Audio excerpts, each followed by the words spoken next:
Religiously Sovereign with us, Sundays at 11 a.m. on AM 950, and check out our early release episodes that drop Thursdays on your favorite podcast apps.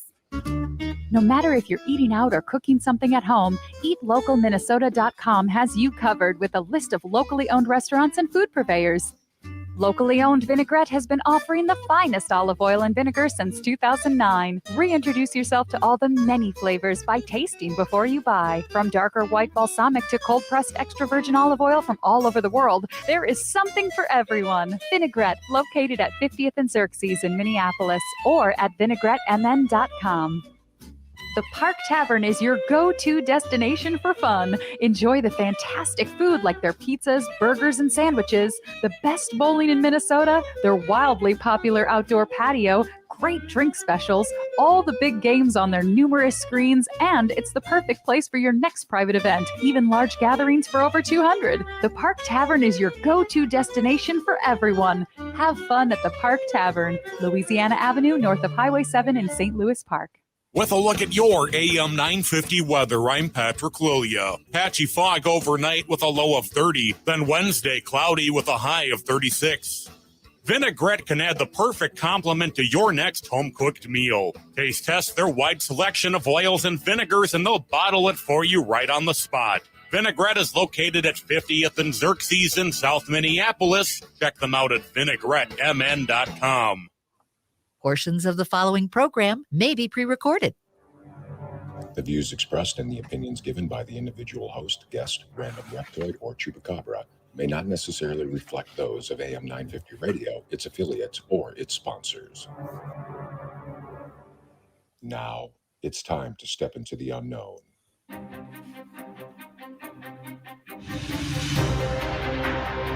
There are things people experience but never talk about. A shadow moving in the corner, flickering of the lights, a disembodied voice. We invite you to talk with us, share your story, share your experience, because this isn't just your story, this is our story. This is GhostBox Radio with Greg Bakun. And this is GhostBox Radio on AM 950, where every night we talk about the paranormal, ufology, Bigfoot, and so much more. My name is Greg Bakun. Thank you very much for joining me. As Patrick said prior to the show, that it is foggy out. I love it, actually. It's my type of weather. It's all foggy and dark, and yeah, I like the sun once in a while, but this is kind of more my jam, to be perfectly honest. Though it was kind of a sad day in some regards, because I brought my truck. It's a 2000 Ford. I have a couple vehicles, but I brought my 2000 Ford Explorer in for an oil change, and was given a terminal prognosis for my vehicle, as things are not going well inside, and it's only a matter of time before my truck passes away. So that's we don't really talk about people passing away. We don't really talk about vehicles passing away, but at the same time, I just it's kind of sad. And of course I don't stop driving it. Like, I drove it out here tonight and stuff, and I think I probably have 5 or so thousand miles left on it or something like that. But it is sad.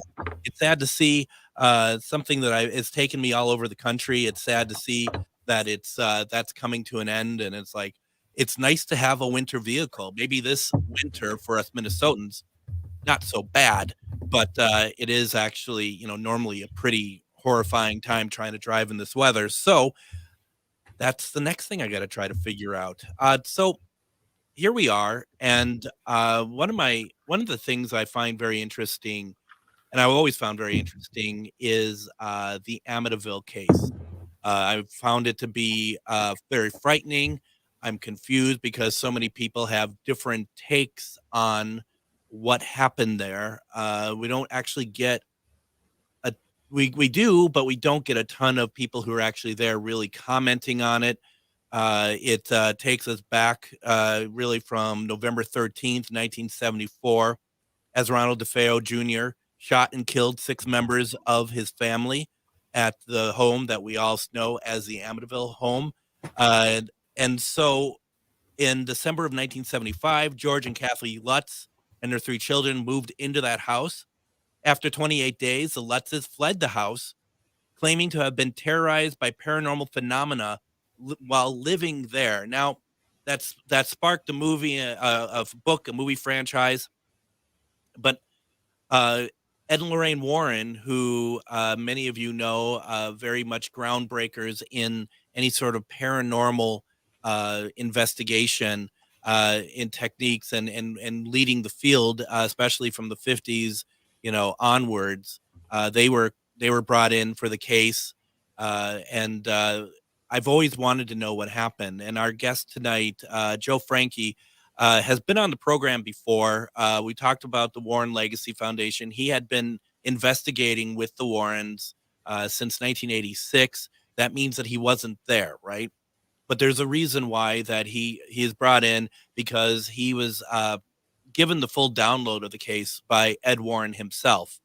And we'll talk about that. We'll talk about really from a Warren perspective, what happened during that case. And if you have questions, please put it into the comments and we'll get to them. But I really find this very interesting. And Joe, welcome to GhostBox Radio. Thank you, Greg. Thanks for having me back. Thank you very much. And I first want to publicly say, before we get into it, that Joe, once again, thank you for being our guest at Ghost Stories and Beyond in January. Oh, my pleasure. It was a lot of fun. It was a lot of fun. It was a lot of fun. We had to stop because they needed to close the restaurant for the night, but we could have kept talking for some time. I've been known to talk a little bit. It's just because I'm so passionate about what I do. Absolutely. And if we don't get through everything or whatever else, we can always bring you back on, but we can also bring you back on to talk about whatever you want to do. Sure. But the idea of, what sparked me to want to talk to you about this is, we have long telephone calls and we just chat and talk. And one of the things that you had mentioned was that there'd be times that Ed Warren would call you up and just ask you what you're up to. And you'd be like, what, not much. What do you need help with? And he'd bring you down to their house and he would teach you, right? Some of the cases that. I mean, when I started out, a very good relationship with Ed and Lorraine. I mean, they were just, they're like grandparents to me. I say that just about every time I talk about them because that's how I felt they were. And I know they both loved my wife and I. We were only dating at the time when we met him. But, Ed would call me last Saturday or Sunday. Hey, kid, what are you doing? He called me kid. He'd say, hey, kid, what are you up to today? What are you doing? I'm like, oh, nothing, Ed. What do you need? He's like, why don't you come down and, for a couple hours and meet me in my office? Now, his office was a little room right off of the museum at their home. And he would sit there and he would let me listen to tapes and watch videotapes. And, that's when I first learned of, the cases, the iconic cases like Amityville and Annabelle. And I certainly wasn't there. Make that perfectly clear. Right. In 1975, I was 7 years old. No excuse, Joe. No excuse. No excuse. I talk about this when I lecture, and people are like, "Oh, it's so cool. You were at Amityville." I said, "No." Let me just make it clear. I was just a kid then. But the case itself, I can only speak to what I was told and what I was taught by the Warrens. I can assure you it is my firm belief, and everybody's entitled to their opinion and their belief, but it was not a hoax. I know there's a lot of documentaries and TV shows and movies on it, and most of them get it wrong. But in my humble opinion, of course, sure. People can believe whatever they want to believe. I wasn't there, again, but so the Warrens used to have classes. I think it was every Monday night from like 7 to 9 at a little place in Newtown, Connecticut called the Hawley Manor. And there's a little back room, not much bigger than a coat closet, really. And I remember with my wife or my girlfriend at the time and there was probably 4 or 5 other people. And those people I've lost touch with. I don't even know where they are today. I don't even think they're still involved in the work.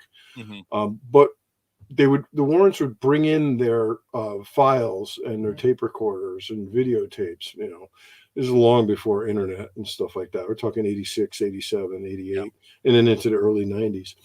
And they would talk about the cases and show whatever video they had and play the audio tapes and the interviews. And it was just really cool. It obviously show a lot of slides, photographs. They had like a slideshow that I've seen, hundreds of times probably through the years. And it was always fascinating. I never got bored of it. No. But they also would talk about the things surrounding the case, that some of the things that happened to them while they were traveling home or to the location or at their home. They were affected by this case, beyond being at the property, and some of the stuff was pretty chilling, even to talk about it today. I've been doing this almost 40 years and I still get a little chill about this because, this in my mind was very real. And do you think that talking about it is dangerous? I've had that question come up before. We actually had Father Ken Torres on once, and we had a caller. Yeah, and we had a caller come in and saying like, well, if we're talking about this, isn't that dangerous? And we don't think it is. But what do you think on that? It's a good question. Ed used to say, I remember when he played some of the tapes from the Enfield Poltergeist. Yeah. And he started playing the tapes and he let it go for 30 seconds, maybe a little longer. And he shut it off. He goes, okay, that's it, kids. He goes, we don't want to give it too much recognition. Right. I don't feel that there's any danger in talking about it. I mean, I've obviously protect myself. I have to, I protect my family. I've had a lot of things over the years happen to me personally in my own home, but I've always been very protective of my family. But to talk about it, I have to talk about it. That's what I do now. I try to, when I lecture, I'm not just there to tell stories. I'm there to teach people that want to learn, maybe some would-be up-and-coming investigators. And look, I always say, I don't claim to know everything. I don't have all the answers. And there are a lot of good people out there that do the same kind of work I do. I'm not a know-it-all, but I'm still learning. Absolutely. But I've been around a while. I've worked on so many cases that I've been personally affected by. And the negative, I'll stop short of saying demonic cases, but the negative cases have affected me physically, emotionally, spiritually, psychologically. You have to be strong in those areas of your life, or you should not be involved in this work. I've seen many people affected to the point where, I've actually said to a good friend of mine one day, I said, I think you should take a break from this work. Yeah. It's really affecting not only you, but it's affecting your job, your marriage, your home life with your children. It's affecting your children. This negative stuff, it wants to tear you apart. It wants to break you down, and it's happened to me personally. I'm not impervious to it. Yeah. I don't have a big S on the back of my shirt. I'm just a human being. I'm a mortal. Well, because you have to have it on the front for it to work. So how did Ed and Lorraine get involved with Amityville? Well, from my recollection, they were contacted, I believe, by, I think it was Channel 5 news reporter. I think his name was Marvin Scott. Okay. Bear with me. I'm going back quite a few years. Sure. And they were brought in by this news reporter. And at that point, I think it was just, the tales of what happened to the Lutz family. And I remember them saying that, when they were at the home with other reporters and photographers and a couple of psychics, and along with Lorraine, and they all in a certain way were affected by the home. I remember Lorraine, and there's video of her telling the story many times, where she was trying to go up to the third floor of the home, and near the second floor, third floor, it was up near the sewing room, which was next to Missy's room. So the Lutz had three children, Daniel, Christopher, and Missy. And Missy's room is where it was reported that she would see Jody, the pig. That's right. As it was seen. And, it would like sit in a rocking chair, and the rocking chair had been observed rocking back and forth, obviously with no one in it. And right next to that room was the sewing room. And I remember, Lorraine, she said she turned to Marvin Scott and said, I hope this is as close to hell as I ever get. This feeling was so strong. It almost, she said, she was like pushing against her like a wall of water that wouldn't allow her to proceed. And it was very frightening. And almost at the same time, I remember Ed telling me that he had ventured down into the basement, and there was like a makeshift room. It was more of like a storage area, but it was called the Red Room because it was painted red for whatever reason. And I believe that they feel that Ronald DeFeo, who murdered his family, who was accused of it, had been into some kind of satanic worship or black magic or some sort. And the story is that, the dog spoke to him and told him to murder his family. I don't know if that's true, but this is what I've heard through the years. And you and your audience may have heard this. Oh, yeah. And Ed I remember him telling me this because this kind of freaked me out. I mean, I'm brand new. I don't know anything. I'm 18, 19 years old. And he's telling me this stuff. And he said that something overcame him in the basement. He said it was like taking a wet blanket and throwing it over him. And it kind of knocked him to the floor. And he said he could see like millions of pinpricks of lights, and he goes, I knew I was in trouble. So I knew something was happening. And he said I remember he reached into his pocket. He said he grabbed his holy water and he made the sign of the cross. And he said this thing lifted off of him, as he was praying and everything. And I remember he looked at me, and I'll never forget this. He looked at me and goes, Joe, I never touched the stairs. I never touched the stairs. I mean, he got the heck out of there as fast as he could. And I remember Ed had said to me a couple of times, he's like, you couldn't pay me enough to go back into that house. That's how terrified they even were.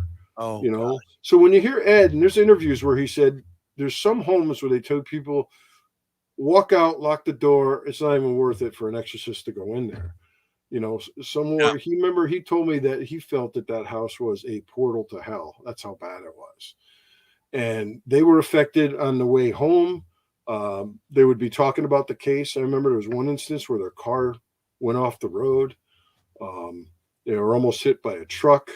And then the truck like disappeared. So it wasn't really there, and their car went off the road and into a ditch, and the car wasn't damaged. They weren't hurt, but just very scary stuff when they would bring up this. This is why I say you're giving it recognition, you're talking about it, and this stuff can follow you. It's not contained to the house. No. Joe, why don't we go ahead and do this? Let's take our first break. When we come back, there's a lot more to talk about here about the Amityville case from the Warrens' perspective, given to us by Mr. Joe Franke, who I appreciate giving the time tonight. Don't forget, put your questions in the comments. We'll be right back. You're listening to GhostBox Radio on AM 950.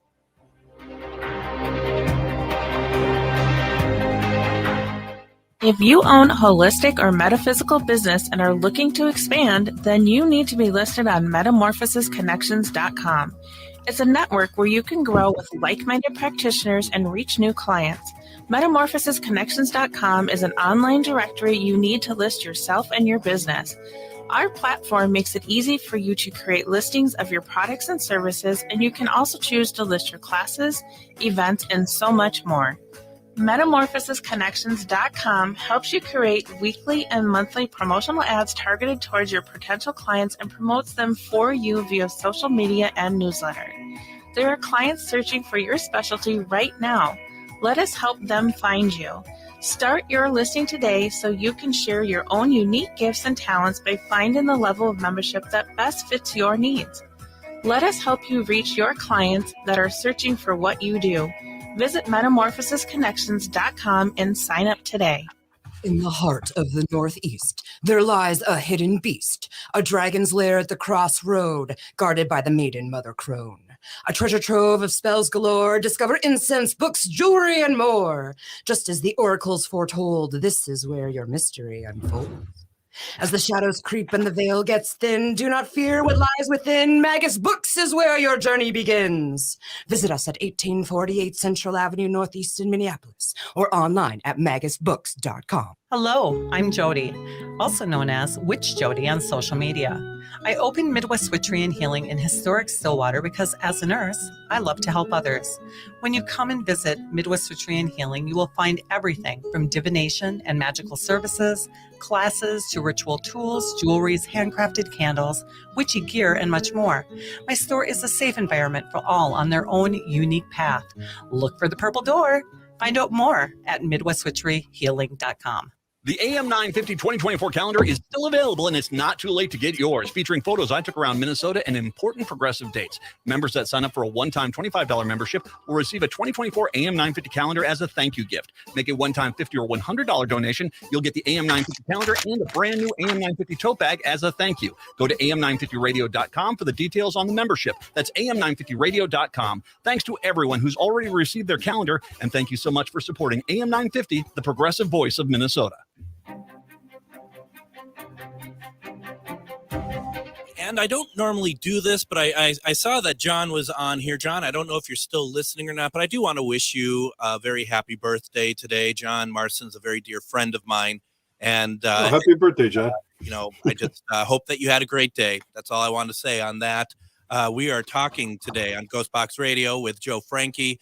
We've been talking about the Amityville case that Ed and Lorraine had worked on. I've been a part of. I wanted to get kind of from the Warren perspective, a little bit of what was going on there. And if anyone has questions, please put into the chat. Now, I know the answer to this one, Joe.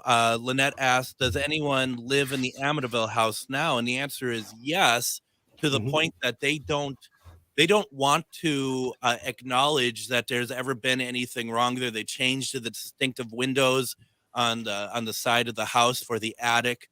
But one of the things that I think some people have an issue with the case itself, where so many people wonder if it's legit or not, because after the Lutz left, that there had been no reports whatsoever of any sort of activity there, anything at all. And it's been a number of years, and I think the people that live there now have lived there for a number of years, if I'm not mistaken. Well, I haven't been monitoring it closely, but I know a few years ago the house was sold and relatively cheaply. I think it was like $850,000. But I did see that, actually. Yeah. It's a very affluent area, and the homes out there are pretty expensive. But yes, people live there, as far as I know, and people have lived there since the incidents with the Lutz family. My explanation to that, and I remember Ed telling me this, was that the family was targeted. Okay. It was actually the Lutz family that was targeted for whatever reason. But that happens. You can have two people standing next to each other, and one person will have an experience, they'll be like, I don't know, nothing happened. That happens with families. You get one person in the family may be targeted, and no one else, experiences anything, and then now they think they're, I don't know, she's crazy, I don't see this, or he's crazy. So I was just going to say, because it makes me wonder, because there, in the work that we do, there is synchronicity, and there is no such thing as coincidence.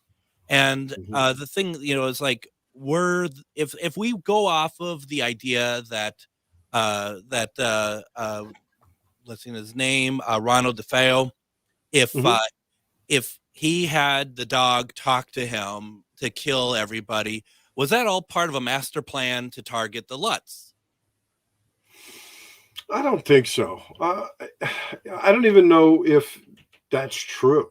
This is just hearsay that he said the dog would talk to him. His voice would come out of the dog. Now, is it possible? Yeah, I believe it is, because I have an open mind about everything, the things I've seen. But Ronald, he was a trouble child. He and his father had a blew hot and cold. They had a very tumultuous relationship, from what I understand. His father would, beat him and hit him, and he was the oldest of the children. I think he was like only 21 when all this happened. Yeah. So, through the years, the things I've learned, one of the things that's important to know, if you didn't know this, is the Lutzes moved in a little over a year, like 13 months almost exactly, after the murders happened. A lot, from what I understand, a lot of the furniture from the DeFeo family was still in the home. And the Lutz family actually slept in the same beds that the DeFeos were murdered in. Now, obviously, they weren't the box springs. Well, it is, but it was, the bed frames, and from what I understand, there were still bullet holes. Oh, for God's sake! In some, in some of them, and that's messed up even for me. I think the first thing I would do is just clean that house. Now, but that's a strange fact, and I've had other people confirm that through the years. Again, like I said, I was a kid, I didn't know, I wasn't there, but I just thought that was really strange. I mean, they obviously got the house for a song. I think they got it for about $80,000. Yeah. Even back in the day, that wasn't a lot of money for a house like that on the Amityville Inlet there. They had a boathouse in the back. But what I do know is this family was terrorized so much so that they spent 28 days in that house, and that was all they could take. And when they left, I remember Ed telling me that when they first met the Lutzes, they wouldn't even meet them at the house. The Lutzes, I think, met them. I don't know. I don't remember if it was down the road at a restaurant or at Kathy's mother's house. Mm-hmm. I've heard both stories, but the only thing they asked Ed and Lorraine to get for them from the home was the deed to the property, the paper, the house documentation. They left everything. I mean, their clothes, their furniture, their valuables. From what I understand, George Lutz had one or two custom motorcycles, and they had a boat. It was a beautiful home, and they left everything, nothing but the shirts on their back. Yeah, because I think the kids were in their pajamas when they left. There's food on the table, wasn't there? I think so. Yeah. Yeah, I think so. I'm trying to remember, but I know that Kathy had. I remember Lorraine telling me Kathy had expensive cutlery and like pewter, I think, and china from her grandmother, and they didn't want any of it, from what I understand. They just wanted to get as far away as they could, and they moved to California, just about as far away as you can get from New York, and start a new life. But there was a documentary made by Daniel Lutz back in 2012, and Lorraine was featured in that as well. Where one of the original reporters, I think her name was Lisa something or other. I know who you're talking about. Yeah. Yeah, I think that was her name. Forgive me. I don't remember every detail. I'd have to look it up. But Daniel, basically backed up all of this. I mean, he was a child. He's about my age now, I guess. So at that time, he was probably anywhere from 8 to 12, maybe. So old enough to remember this stuff. And the kids, from what I understand, or at least the boys, they didn't like George Lutz at all. George was a big guy, ex-Marine, not afraid of anything. And this family was terrorized, but he backed up, most of what they reported happened really did happen. And he said when they grabbed us and we left in the family van or whatever, with just the clothes on their backs, I think he said that had pajamas on. That's how scared they were. 28 days. I think they moved in on the 18th of December, and they left on the 14th of January. But think about that. I mean, you just walk outside your home, get in the car and drive away and never look back. I mean, how terrified you'd have to be. Well, and the idea too of that damn pig on the rocking chair. I mean, that even just talking about that is giving me the absolute because I forgot about Jody, right? That's the name I understand. Okay. The Missy, the daughter, gave it, and there's a now famous picture that you can find online of the little boy peering out of the room.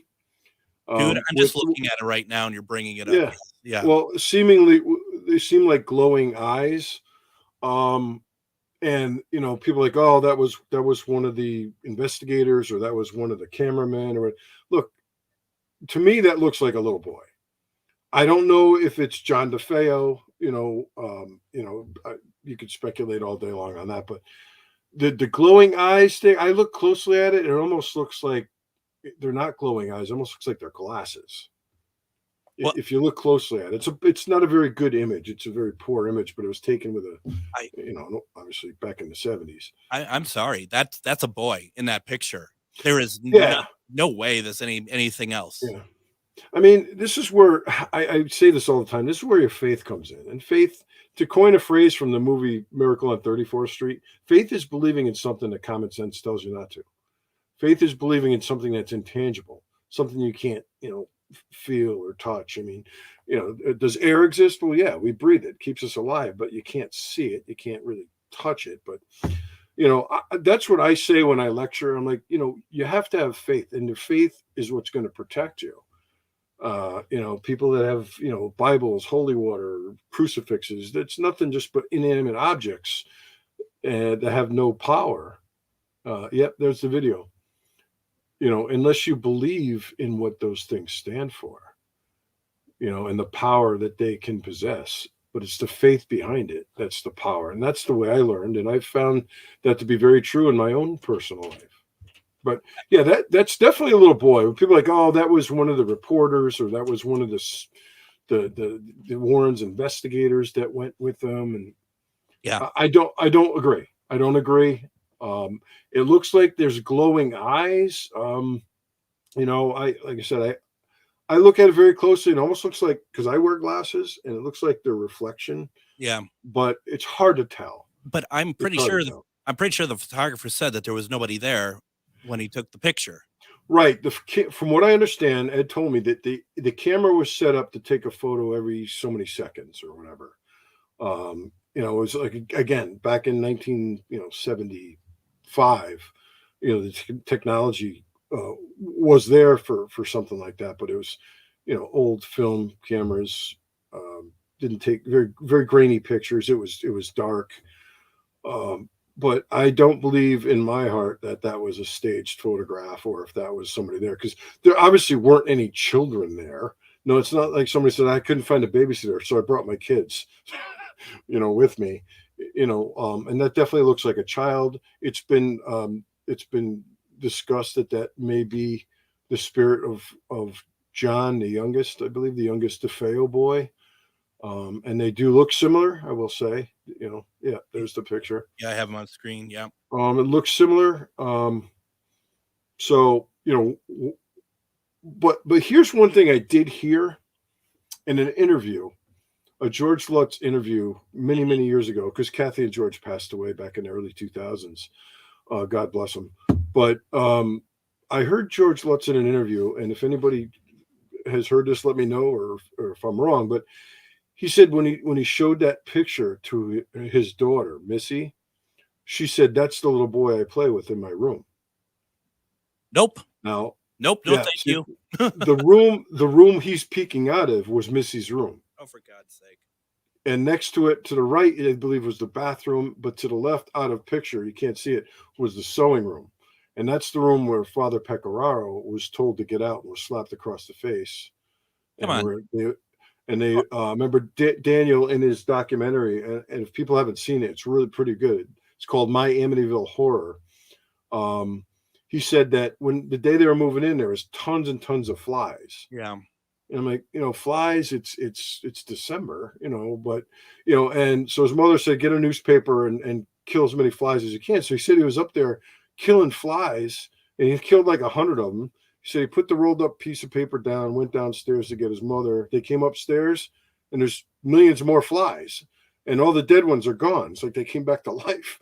And I think he even said the rolled up newspaper he was using was gone. So really weird things happened. But, the priest came over the day they were moving in to bless the house. And he didn't tell anybody this right away. I think he kept it to himself for quite a while. But Father Pecoraro said that he was slapped. He felt, by unseen force, slapped him across the face and said, get out. Well, think about that. That happened to anybody out there, what would you do? I tell that my audiences, I said, try to wrap your head around that. If you're in a place and you're not just feel like you're touched or somebody pulled your hair or something. You're actually hit. I was picked up and thrown across the room on a case by an unseen force, which is unmistakable.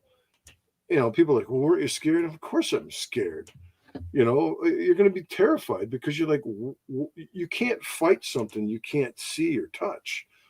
It's a frightening experience, but I believe that stuff happened.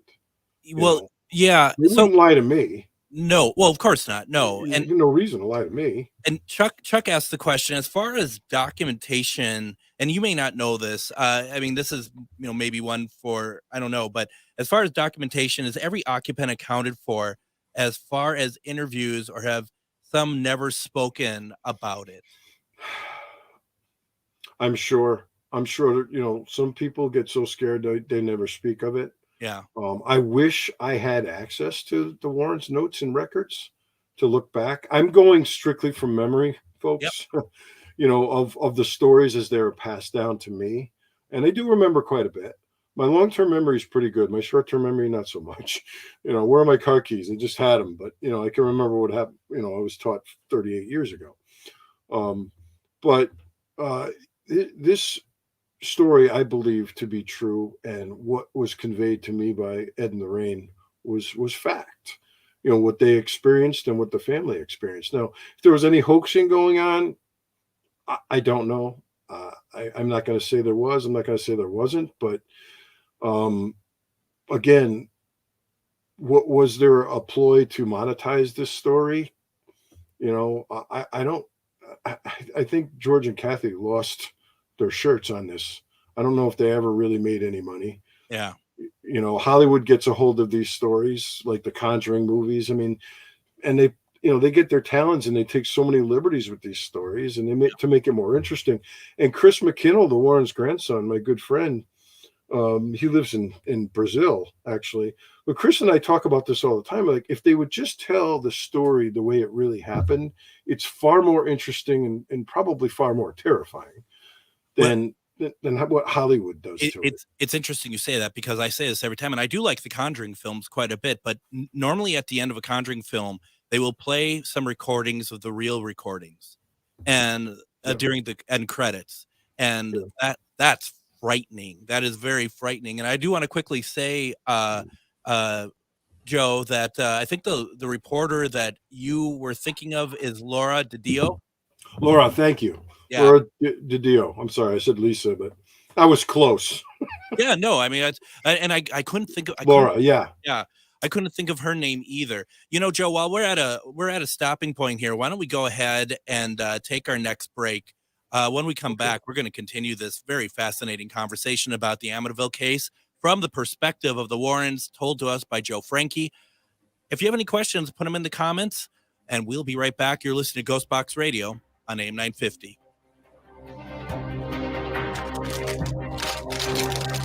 Feeling like people just don't get the vibrant rainbow unicorn that is your celestial essence? Have you been wondering how you stepped into this infernal, mundane timeline full of muggles, NPCs, and toilet paper shortages? Here at Magus Books and Herbs, we get you, and are snapped with real-life unicorns just waiting to help you rediscover your shine. So come explore your magical side with books, herbs, incense classes, and more at 1848 Central Avenue Northeast in Minneapolis, or online at magusbooks.com. Reach your highest level of consciousness and well-being with metamorphosisconnections.com. Metamorphosisconnections.com is an online directory of the best holistic and metaphysical practitioners to help you make your most informed choices. You can search metamorphosisconnections.com for classes, events, wellness and life coaches, plus metaphysical products and shops. You can also search for a wide array of healers from all modalities, including EFT, sound healing, energy healing, light therapy, ancestral healing, shamanic healing, reflexology, past life regressions, hypnotherapy, yoga, and more. And if you're not sure where to start, the search feature on metamorphosisconnections.com is tailored to help both those who know what they are looking for and those who are just starting. Come explore the possibilities for your higher self by visiting metamorphosisconnections.com. Their experienced practitioners can guide both beginners and those that are already on their spiritual journey. That's metamorphosisconnection.com, your link to direct you on your spiritual transformation. Hello, I'm Jody, also known as Witch Jody on social media. I opened Midwest Witchery and Healing in historic Stillwater because as a nurse, I love to help others. When you come and visit Midwest Witchery and Healing, you will find everything from divination and magical services, classes to ritual tools, jewelries, handcrafted candles, witchy gear, and much more. My store is a safe environment for all on their own unique path. Look for the purple door. Find out more at MidwestWitcheryHealing.com. With a look at your AM 950 weather, I'm Patrick Loya. Patchy fog overnight with a low of 30, then Wednesday cloudy with a high of 36. Vinaigrette can add the perfect complement to your next home-cooked meal. Taste test their wide selection of oils and vinegars, and they'll bottle it for you right on the spot. Vinaigrette is located at 50th and Xerxes in South Minneapolis. Check them out at vinaigrettemn.com. AM 950 KTN up, St. Louis Park, Minneapolis, St. Paul. And join me tomorrow on GhostBox Radio with Greg Bakun. We're going to do one-question readings. We're going to have on psychic medium Debbie Straight. Come on in. Put your questions in the comments. Debbie is fantastic, and you can ask her some questions, and she will give you some guidance. It's going to be a great time tomorrow. Please make sure to take the time and do that. And then on Thursday, we're going to replay our episode. And this is one that, Joe, I think you'd be very interested in hearing, actually, the exorcism of Cindy Sauer. And she is a very interesting person, and she is our guest on Thursday. It's a replay, but it's a very serious situation with that. She says that she is past it. I'm not so sure, to be perfectly honest. And then Friday is Casual Friday. We'll be talking about everything we've talked about this week, as well as headlines and everything else. We are in our third segment, and we are continuing our conversation with Joe Franke. We've been talking about the Amityville horror. We've been talking about it from a Warren perspective. And Joe, this has been very fascinating. The one thing I wanted to ask about is, kind of the repercussions that Ed and Lorraine had received after visiting the house. You had talked about like stuff with the car and what appeared to be near misses. What happened at the house? Anything? Yeah, it's funny you should ask that, because I was thinking that during the break. I wanted to tell you guys this. So it was probably the first time Laurel and I were invited back to their home very early on after meeting them. We were invited over, and we're in the kitchen having coffee. So Ed's telling me about some of the about Amityville, and he's telling me about this one story where after they had come home, I'm trying to remember it properly, so I'm accurate. And they're in the kitchen, and to the right, heading towards the living room, to the right, there's a set of stairs that go down into what they call the Halloween room. Ed had what's called the Halloween room. I've kind of got my own here between my ghosts and my lighthouses. This is my little Halloween room.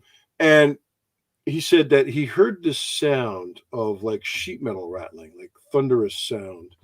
And he felt this like wind, like they were standing in a wind tunnel. And I remember he said up from down the stairs, he sees this black mass, just this huge black mass coming up the stairs towards him. And I'm standing there, and I'm like, my whole body's got goosebumps. I'm standing there listening to this, and he says it comes up out of the stairs, and I'm like, where did that happen? He's like, right about where you're standing. I kid you not. It's exactly what he said. I said, well, how big was he? He goes, he's almost as tall as the ceiling. So you figure if ceiling's 8 feet, regular ceiling, you're talking about 7-8 feet tall. And he said, that he made the sign of the cross, commanded it to leave, holy water. And he said it kind of spun around and it disappeared. And he's telling me this like it's a joke. And I'm standing there going, I think we should leave. And there's, this is, they had incidents like that would happen in their home. Yeah. And as years went on, I've had a lot of stuff happen to me in my home, and now I get upset. I'm like, I was on a case once years ago where I had this entity that was here. I could feel it. You could smell it. You could feel it, but I couldn't really see it. And I got so angry. I said, if you touch my children or my wife, I said, I will kill myself and come after you in the afterlife. Wow. I actually said that aloud. I'm like, get the bleep out of my home, but Ed taught me, I don't command it. I command it in the name of Jesus Christ. Sure. Or based on your faith. I'm Roman Catholic. I was born and raised Roman Catholic, and I was trained by the Warrens, who were very Roman Catholic. But it works for me, and other styles and religions, work for other people. But this stuff really can happen. These things can follow you, and they can affect you personally. And if they're really negative, evil things, they want to do that. Like I mentioned earlier about my friend, and I'm still concerned about this particular friend of mine because he's still having issues. Yeah. Years and years later. Yeah. But Ed told me that story, and then he took us down for the first time. We were down in the museum. I had never been in there before, and I'm standing there, and Laurel and I are standing there, and Lorraine yells down to him, a phone call, or she needed him or something. So he looks at us. He goes, "Stay right here. Don't touch anything." Shoving my hands in my pockets, like, no problem. Well, he wasn't gone that long, but we're standing there. We're just kind of looking around, and they had a beam that went across the top of the museum there, and tacked to the beam in plastic sleeves were copies of, I believe it was Fate magazine. If you remember that magazine. Oh yeah, Fate's still around. Yeah. Is it still around? Yeah, it's still around. Yeah. Yeah. Well, he had copies of it, and they were like thumbtacked to, and all of a sudden Laura looks at me. She goes, "Look at that." And we look up, and they started swaying like this. Boy. Not just one or two of them, all of them. Oh boy. And it started out, and then they started moving, and Ed came back in, and he looks up. He goes, "All right, kids, we got to get out of here.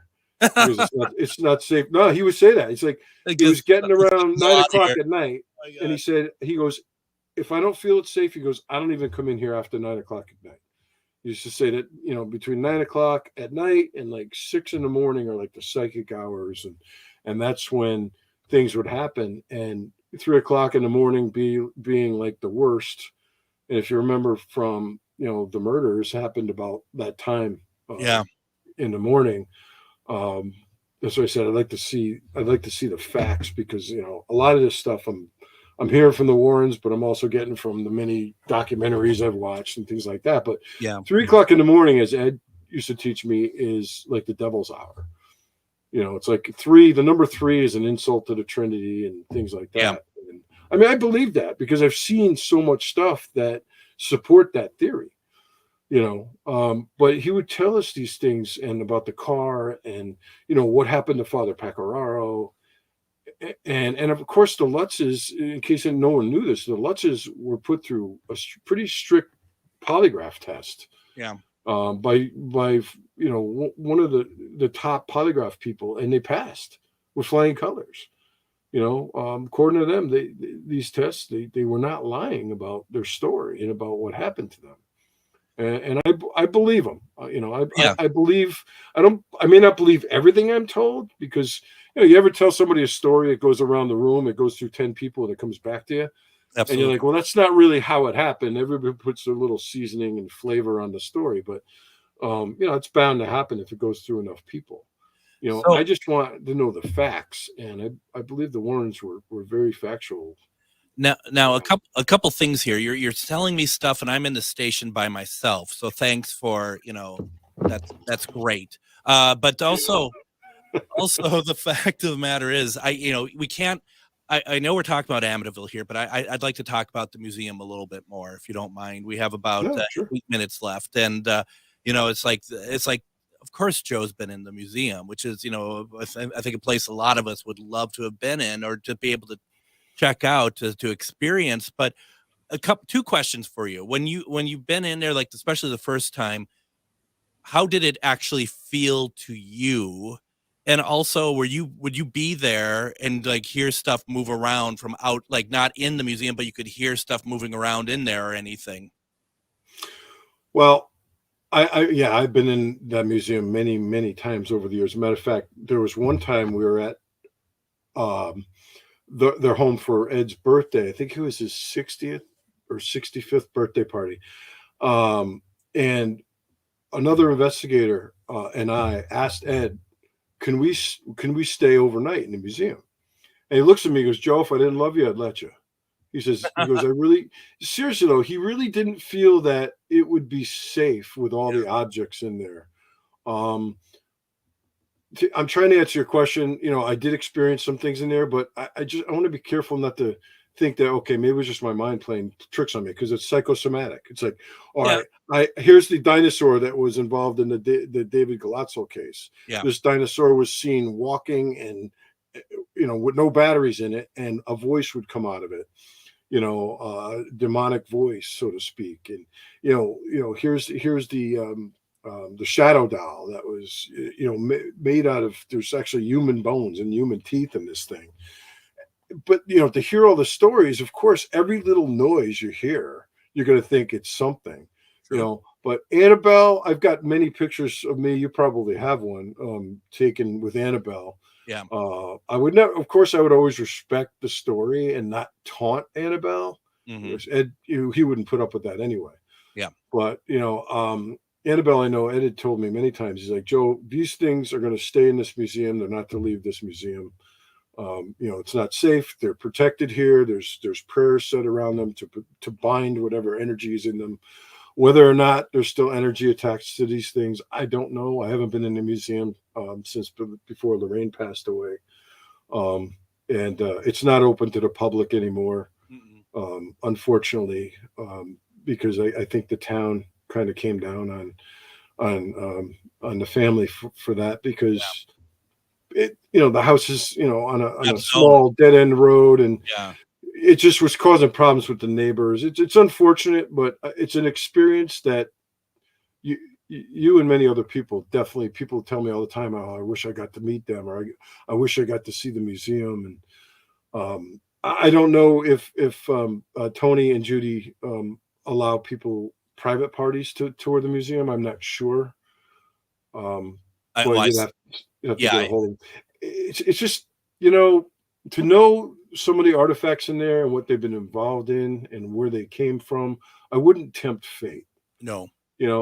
I respect it. And it's, when I'm working on cases, whether or not there's a paranormal problem, I always treat the people with respect, as well as any potential spirits that may be there, because people that contact us, I don't feel they're making this stuff up. In their mind, it's very real. No. But you have to dig a lot and find out, why do you believe this? Why do you believe you have this? Do you watch these movies or TV shows? Are you into any forms of divination, like Ouija boards, seances, tarot cards? And I lecture about all this stuff, and I teach people, and I say it's all about free will and intention. Okay. And like the Ouija board, because that's one of the most common forms of divination. It's a tool. It's a board game, yes. Yeah. But it's the intent that goes into it. And you've got some really iconic cases, like the movie, the case The Exorcist. The movie The Exorcist was based on, started with a Ouija board. Yes, it did. I don't know how many people know that. Yeah. And I believe the Enfield Poltergeist, the Ouija board, was also involved. The kids used to play with it. So, I was down in Florida last September lecturing at a conference, and I remember there's this nice lady in the front row, and I just finished the presentation, and we were on kind of questions and answers, and she raises her hand, and I said, "Yes, ma'am." And she's like, "Well, my 10-year-old grandson has a Ouija board that he plays with. Should he not play with that?" And I just went like this. Yeah, and I said, "Ma'am, did you hear a word I just said?" I said, "In my opinion, absolutely not." I said, "Buy him Battleship or Hungry Hungry Hippo. He doesn't need to be playing with a Ouija board." Now, that's not to say anyone that's used one is going to have a problem. No. But again, why spin the wheel and take a chance? You're opening it up. Sure. Yeah. You're opening doors. Anybody knows the exorcist, Father Gary Thomas? Lives out in the San Francisco area. Father Gary Thomas is very interesting. If anybody's ever watched any of his lectures, you can see him on YouTube. I've talked to him a few times on the phone years ago. Actually helped me with a case in Vermont remotely. And he said, they call them doorways, or doorways to the demonic, because there has to be a way in. These things just don't affect you for no reason. There has to be a way where you let them in somehow, whether you did it consciously or unconsciously, but from what I've learned and from my experience, using forms of divination, if you don't really know what you're doing, you can be affected. And that's a doorway. That's a way to let these things in. I said, it's like opening your front door. Say, hey, come on in. But what are you letting in? I have people say, oh, we have fun. It's the spirit of a little girl or a little boy. I'm like, no, it's not. I said, it's something more sinister that's portraying itself as a little boy or a little girl to gain your trust, and you pull on your heartstrings. It's like that's what happened with Annabelle. Yeah. The Annabelle story that started out where the nurses were treating this thing like a real person, buying it jewelry, dresses, putting it at the breakfast table with them when they're eating breakfast. If anyone has a chance, there's a book called The Holy Water Incident, which starts the same way, and it's disastrous results, unfortunately. As we're wrapping up here, Joe, because we got to get going here. I know, Chuck, I get long-winded. No, you're good. Chuck says no one ever died playing Hungry Hippos. I don't know if we can verify that. We got the GhostBox Radio fact checkers on it right now to make sure, but certainly probably not of any sort of demonic means or anything like that. Joe, I'm hoping we can get you on again, and we, just talk about whatever you want to. I love our conversations a lot. I love to. Like I said, when I do presentations, they're like, "Oh, can you do 30 or 60 minutes?" I'm like, "Yeah, but I usually ask for a couple of hours." Yeah, no, exactly. Really. Well, maybe sometime we can do a couple-hour show and just get you on. Joe, thank you very much. Really appreciate it tonight. Oh, I thank you so much. I love being on your show, Greg, and hopefully everyone enjoyed the stories. But absolutely, the scary part is these are real, true stories. These absolutely aren't just campfire stories. These are real stories. Absolutely. We'll be back tomorrow with one question readings. Thank you very much, everyone. Good night. Thank you. Good night. Your radio station for the Resistance, the David Pakman Show, weekdays at 2 p.m. on AM 950 KTNF St. Louis